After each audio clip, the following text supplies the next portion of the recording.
একজন নারীর জন্য বিবাহের পরে সবচাইতে বর্ষার জায়গা হচ্ছে দুনিয়াতে তার স্বামী।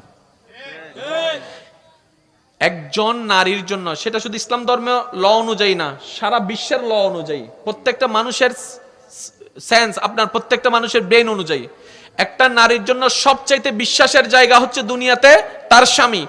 একজন নারীর জন্য সবচাইতে দুনিয়ার বর্ষার জায়গা হচ্ছে তার স্বামী। একজন নারীর পৃথিবীতে সবচাইতে অন্তরের মধ্যে সবচাইতে ভালোবাসা পৃথিবীর বুকে তার স্বামী। আরেকটু জোরে।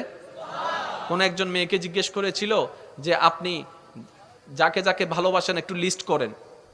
লিস্ট করার পরে ওনাকে বলা হলো যে আপনি এখান থেকে লিস্ট এখানে কাটতে থাকেন, কাকে কাকে আপনি ফেলে দিবেন।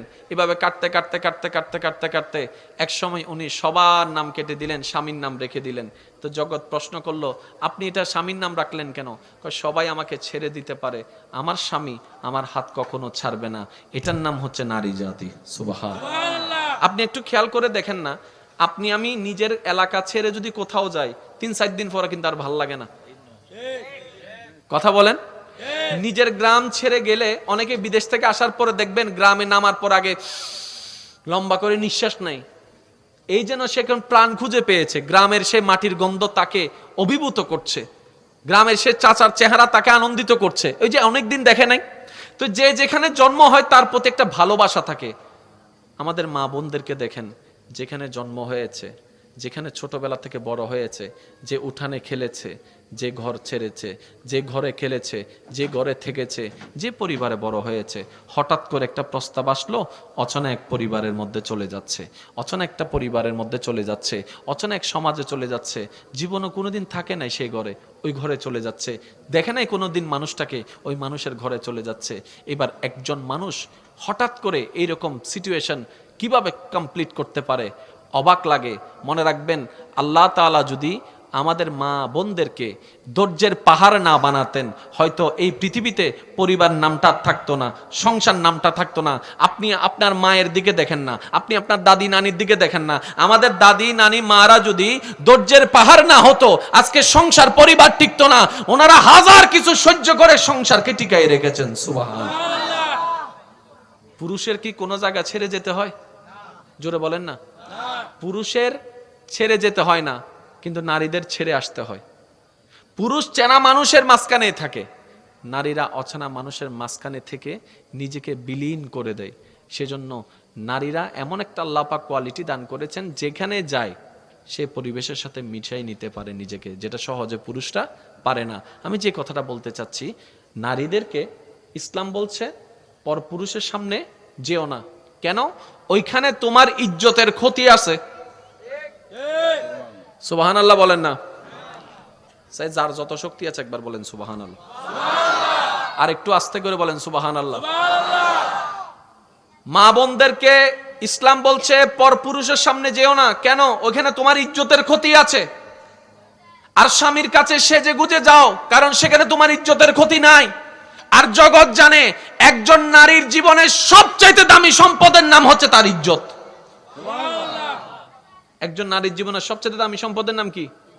ইজ্জত। ইসলাম ওই নারীর, ওই বোনের ইজ্জতের দিকে পর্যন্ত খেয়াল রেখে পরামর্শ দিয়েছে, এটার নাম ইসলাম। আর একটু জোরে। আমার অনেক মা বোনেরা মনে করে ইসলাম শুধু পুরুষ কেন্দ্রিক। না না, ইসলামটা আল্লাহর দান।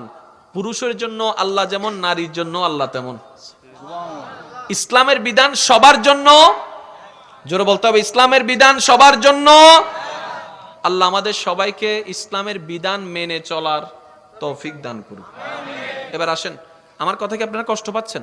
আচ্ছা, আমার অনেক মা বোনেরা ব্রু ফ্লাগ করে না, বলেন না একটু। আচ্ছা, ইসলাম এটাকে কি হ্যাঁ বলেছে না নাকি না বলেছে? না বলেছে। এবার আপনি দেখেন, আপনার জন্মের পর থেকে, বুঝ হওয়ার পর থেকে,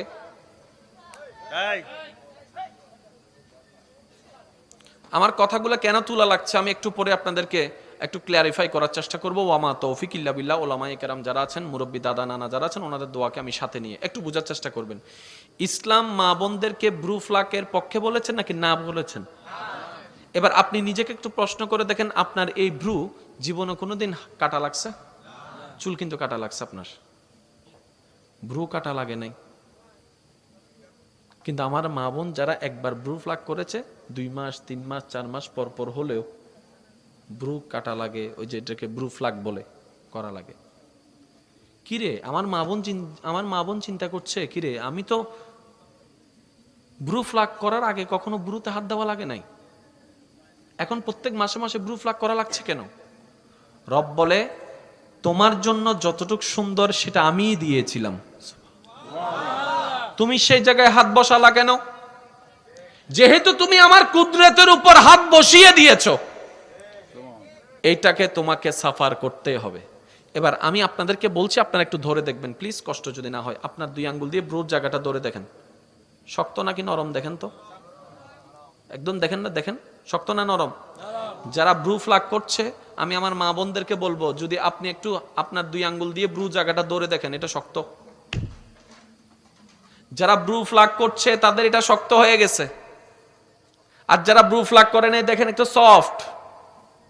যারা ব্রু প্লাক করছে তাদেরটা বাড়তেই আছে, যারা ব্রু প্লাক করেনি তাদেরটা বাড়ে না, একদম নিয়মেই থাকে। সুবহানাল্লাহ বলেন না, আর একটু জোরে। এবার করোনা কালীন যখন সবকিছু বন্ধ হয়ে গেছিল, তখন আমার মা বোনের একটা আন্দোলন করছে, সরকার ব্যাগিন বন্ধ রাখো, ফাল্লার কুলি দো। আমরা নিউজে দেখছি সবকিছু বন্ধ থাকলো, পাল্লারটা খুলে দেওয়া হোক, কারণ পাল্লার খুললে আমরা একটু ব্রু প্লাকটা করে আসবো, এটাই তাদের দাবি ছিল। এতটুক বলতে চাই আমার বোনদেরকে, আল্লাহ যতটুক বলেছেন অতটুকুর মধ্যে যদি আমরা থাকতে পারি, এটা আমাদের জন্য অডেল কল্যাণ, আনলিমিটেড কল্যাণ, যেটা আমরা কখনো আমাদের বিবেক দিয়ে কাউন্ট করতে পারবো না। তো আমার মা বোন যদি এরকম কেউ আমার কথা শুনে থাকেন যে ভুল করে কিংবা কারো কথার ফাঁদে পড়ে ব্রু প্লাক করে ফেলেছেন, আমি শুধু এতটুক বলবো আপনাকে, আপনি নিরাশ হবেন না, আপনার রব বড় রহমান। সুবহানাল্লাহ। আপনি শুধু অন্তর থেকে রবের কাছে একবার তওবা করেন, মওলা আমি না বুঝে করেছি, ভুল করেছি, আমি আর সেখানে হাত দিব না। আল্লাহ চাহে তো আপনার ব্রুটা আগের চাইতে আরো বেশি সুন্দর আল্লাহ বানাই দিবেন। সুবহানাল্লাহ। তাহলে ইসলামের হায় আমাদের জন্য কল্যাণ, ইসলামের নাই আমাদের জন্য কল্যাণ আছে না নাই? জোরে বলেন না। ইসলাম পানি খাইতে বলেছেন, মদ খাইতে জোরে বলেন নিষেধ করেছেন, মদ খাইতে জোরে বলতে হবে, মদ খাইতে নিষেধ করেছেন। এই পানিতে আপনার দেহে কল্যাণ, এই মদে আপনার মধ্যে অকল্যাণ। এটা বুঝার জন্য কোন কোরআন হাদিসের দলিলের দরকার। এবার দেখেন আমরা কত সালাকের সালাক, কত গাদার গাদা। যেটাতে আল্লাহ আমাদের জন্য হারাম করেছেন এটা এক সাইডে রাখলাম, ডাক্তারে বলে মদ খাইস না, মদ খাইলে তুই শেষ। তুই ইয়াবা খাইস না, তুই শেষ। তুই গাঁজা খাইস না, তুই শেষ। ইসলামের কথা না, ডাক্তারে বলে। কেন? তোর দেহের ভিতরে যা কিছু সম্পদ আছে সব আস্তে আস্তে ডেস্ট্রয় হয়ে যাবে, আস্তে আস্তে তুই মৃত্যুর দিকে চলে যাবি, সুতরাং এগুলা খাইস না। ইসলাম সেটা 1450 বছর আগে নিষেধ করে দিয়েছেন। আর একটু জোরে বলেন সুবহানাল্লাহ। এবার যে পয়েন্টটার দিকে আমি আপনাদের দিকে নিয়ে যেতে চাচ্ছি, এই জিনিসটা একটু মনোযোগ দেওয়ার চেষ্টা করবেন। আল্লাহ পাক আমাদের সবাইকে এই বাকি অল্প সময়টুকু গোছাই নেওয়ার তৌফিক দান করুন। আর একটু জোরে বললে খুশি হব।